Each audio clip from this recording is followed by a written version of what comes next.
চাঁদাবাজ বহিষ্কার করছে। দলের এখন সিদ্ধান্ত হয়েছে চেয়ারম্যান সাহেব কোনো বহিষ্কার না, বহিষ্কার করে তাদেরকে পুলিশে সোপর্দ করতে হবে।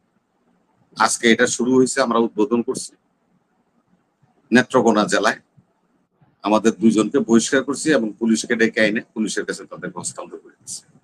আমরা দেখছি যে বহিষ্কার করে দিল, যাদেরকে বহিষ্কার করে দিই তারা যে চরিত্রের, ওই চরিত্র থেকে তারা কোনো পরিবর্তন হয় না।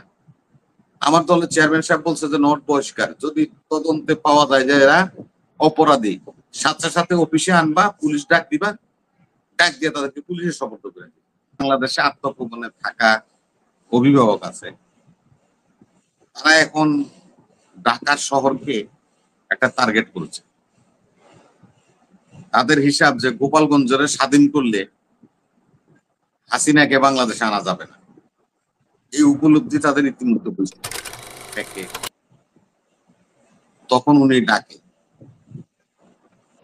যখন আমার সরকার ঠেকে তখন তুমি আমাদেরকে ডাকে। এই একটা অদ্ভুত সরকারের অধীনে আমরা আছি এবং দেখছি। কেন এর আগে বহু সরকার দেখার সুযোগ হয়েছে বয়সের কারণে, এরকম অদ্ভুত সরকার আমি আগে কখনো দেখিনি। নিষিদ্ধ গঠিত ছাত্রলীগ, আমি ভাই এই জায়গায় কিন্তু আমরা আবার চ্যাম্পিয়ন। আমাদের নারায়ণগঞ্জের লোকেরা চ্যাম্পিয়ন হয়েছে এবার সচিবালয় ওখানে। সেটা হলো সচিবালয়ে 17 জন নারায়ণগঞ্জের ক্যাডার ছিল, তার মধ্যে 4 জন গ্রেপ্তার হয়েছে। তো এই সংখ্যার দিক দিয়ে মোটামুটি মনে হয় নারায়ণগঞ্জ মনে হয় 1 নম্বরে আছে। সেটা হওয়ার কারণ হলো নজরুল ইসলাম বাবু ছাত্রলীগের সাবেক সাধারণ সম্পাদক এবং সে আমার একটা আসনের নারায়ণগঞ্জের 3 বারের এমপি। 2500, এই 2500-এরই 17 জন এরা নজরুল ইসলাম বাবুর অনুগামী। নজরুল ইসলাম বাবু যখন পালায়া যায় 5 তারিখের পরে, তার এই শীর্ষ সাবকদেরকে সে ঢাকা শহরের বিভিন্ন বেনামে মেস এবং আপনার ব্যাচেলার কোয়ার্টার গুলি যেগুলি ভাড়া হয়, তাদেরকে সে সমস্ত জায়গায় সে প্রতিস্থাপন করে রেখেছে। কারণ এরা তাকে 3 বছর 3 টার্ম এমপিগিরি করার সময় সহযোগিতা করেছে। আমি শুধু খালি এটা নারায়ণগঞ্জেরটা বললাম তা না, এখন এই নিষিদ্ধ সংগঠনগুলি যারা নেতাকর্মী আছেন এখন বাংলাদেশে, তাদের যারা বাংলাদেশে আত্মগোপনে থাকা অভিভাবক আছে, তারা এখন ঢাকা শহরকে একটা টার্গেট করেছে। তাদের হিসাব যে গোপালগঞ্জের স্বাধীন করলে হাসিনাকে বাংলাদেশে আনা যাবে না।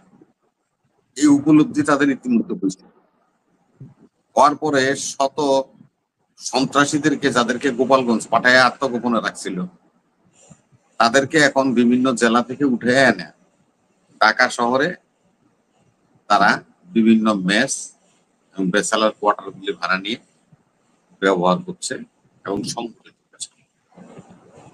এখন আপনি প্রশ্ন করতে পারেন, আফসার ভাই একজন সামরিক কর্মকর্তা, আপনি এত কিছু জানলেন কেমন?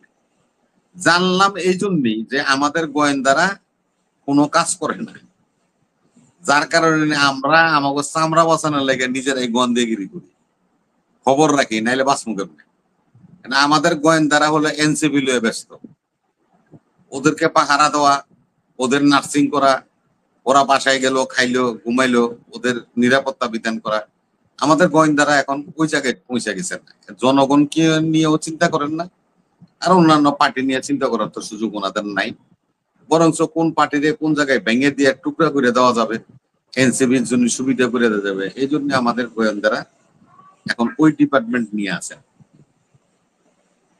আপনারা দেখেন আশ্চর্যের বিষয়টা যে এই ঘটনা ঘটার পরে সবাই উপস্থিত হলেও সরকার কিন্তু উপস্থিত হয়। মনে করেন বিএনপি গেছে, আফসারি ভাই গেছে, ওই বেস্ট আশরাফ গেছেন, জামাত ইসলামের আমির সাহেব গেছেন, মানে আমি হাতে নাম বলতে গেলে অনেক লম্বা লিস্ট হবে, সময় হাতে নেই। সবাই ওখানে উপস্থিত হলেও সরকার উপস্থিত হইতে পারে না, সরকার উপস্থিত হয়। আর সরকার যেহেতু উপস্থিত হয় নাই, সরকারি দলও যখন উপস্থিত হয় নাই, তখনই এই নিষিদ্ধ গঠিত সংগঠনগুলি, এই নিষিদ্ধ লোকগুলি ওখানে উপস্থিতির সুযোগ পাইছে। কারণ আফসারি ভাই তো বিরোধী দল, ওনার সামনে নিষিদ্ধ ছাত্র সংগঠনের পোলাপাইন ফালাইলে উনি তো দুইটা তাবর দিতে পারবে না, কারণ ওনারা তো পুলিশ প্রটেক্ট করবে না, ওনার সিকিউরিটি কে দিবে? উনি তো ইনিশিয়েটিভ নিতে পারবে না। ইনিশিয়েটিভ কারা নিতে পারতো? সরকারি দল এবং সরকারের প্রশাসন।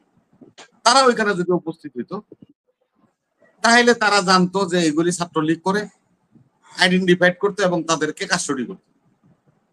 আমি মনে করি সরকার নিজেও এখানে একটি শৈথল্যতার প্রদর্শন করেছেন, যার কারণে তাদের দুই উপদেষ্টা যাওয়ার পরে 9 ঘন্টা অবরুদ্ধ হয়েছে। সব দাবি মাইক না, হাত দুটো উপরের দিকে উঠাইয়া তারপরে মাইলেজ টুল স্কুল থেকে তারা বাইরে আসছে, দেখছি আমরা। মনির ভাই, রাজনীতি তো আমাদের এটা পেশা না। আমরা জনকল্যাণে চিন্তা করি, সামাজিক কাজও করি, পাশাপাশি রাজনীতিও করি, যে আমার জনগণ যদি উপকার হয়। আমি যে গ্রামে বসবাস করি, আমি একটা দল করলে যদি ক্ষমতা যায়, এমপি রে ধরে আমার রাস্তাটা পাকা করলাম, আমার মসজিদটা পাকা করাইলাম, আমার স্কুল ঘরটা পাকা করাইলাম। আমরা কিন্তু এই এই ধরনের থিম, চিন্তা চেতনা নিয়ে রাজনীতি। এখন যারা রাজনীতি করছে তাদের কারো 3C দরকার, 5C দরকার। 5C টাকাতে দিবা, 5C ডলারে দিবা। 48 কোটি কথা ছিল, 7 কোটি আনলাকে। এই চরিত্র আমরা বহিষ্প্রকাশ করতেছে। আমাদের দল 5,000-এর উপরে চাঁদাবাজ বহিষ্কার করছে। দলের এখন সিদ্ধান্ত হয়েছে চেয়ারম্যান সাহেব কোনো বহিষ্কার না, বহিষ্কার করে তাদেরকে পুলিশে সোপর্দ করতে হবে। আজকে এটা শুরু হয়েছে, আমরা উদ্বোধন করছি নেত্রকোনা জেলায়। আমাদের 2 জনকে বহিষ্কার করছি এবং পুলিশকে ডেকে আইনে পুলিশের কাছে তাদের হস্তান্তর করে দিচ্ছি। একটা ইনিশিয়েটিভ তো নিতে হবে। বদনাম করা যাবে, সমালোচনা করা যাবে। রাজনীতি যেহেতু করি আমরা, সমালোচিত হবই, সমালোচনা গ্রহণ করতে হবে, কিন্তু আমাদের তো ইনিশিয়েটিভটা নিতে হবে, অ্যাকশনটা নিতে হবে। আমরা দেখছি যে বহিষ্কার করে দিল, যাদেরকে বহিষ্কার করে দিই তারা যে চরিত্রের, ওই চরিত্র থেকে তারা কোনো পরিবর্তন হয় না। আমার দলের চেয়ারম্যান সাহেব বলছে যে নট বহিষ্কার, যদি তদন্তে পাওয়া যায় যে এরা অপরাধী, সাথে সাথে অফিসে আনবা, পুলিশ ডাক দিবা, ডাক দিয়ে তাদেরকে পুলিশে সোপর্দ করে দিবে। প্রয়োজনে পুলিশ মামলা না করতে চাইলে তোমরা নিজেরা মামলা করে দিবে। চাঁদার মামলা, চাঁদাবাজির মামলা করে। রাষ্ট্রটা সঠিকভাবে পরিচালিত হচ্ছে না। আপনি দেখেন এই যে দুর্ঘটনা করছে আশরাফ ভাই, বাংলাদেশে একজন স্বাস্থ্য উপদেষ্টা আছে, আমি শুনলাম তিনি নিজেই নাকি কেমন হইতেছেন।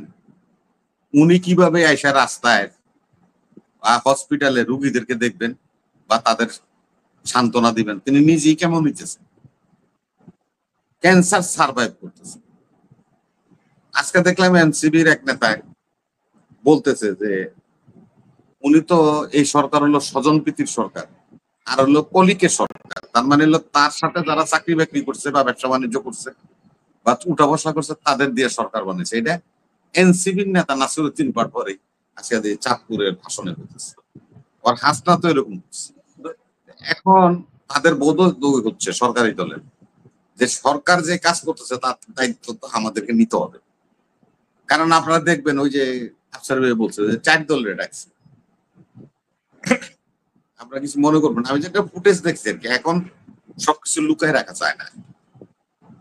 দেখলাম যে ফখরুল ইসলাম আলমগীর গলায়ও একটা প্রবেশপত্র, আব্দুল্লাহ মোহাম্মদ তাহেরের গলায়ও একটা প্রবেশপত্র, বা যারা গেছে সবার গলার মধ্যে হলো আপনার এই প্রবেশপত্র, এক্সেপ্ট এনসিবির যে 2 জন গেছে ওনাকে 2 জনের গলায় কিন্তু কোনো প্রবেশপত্র নাই। তার মানে হলো যমুনাতে যেতে এনসিবির কোনো পারমিশনের প্রয়োজন না, তারা যে কোনো রবি ভাই, প্রবেশপত্রে তাদের আরেকটা ফুটেজে দেখা গেছে তাদের গলায় প্রবেশপত্র আছে, কিন্তু যখন প্রধান উপদেষ্টার সঙ্গে ফটো সেশন হয়েছে ওইখানে তাদের গলায়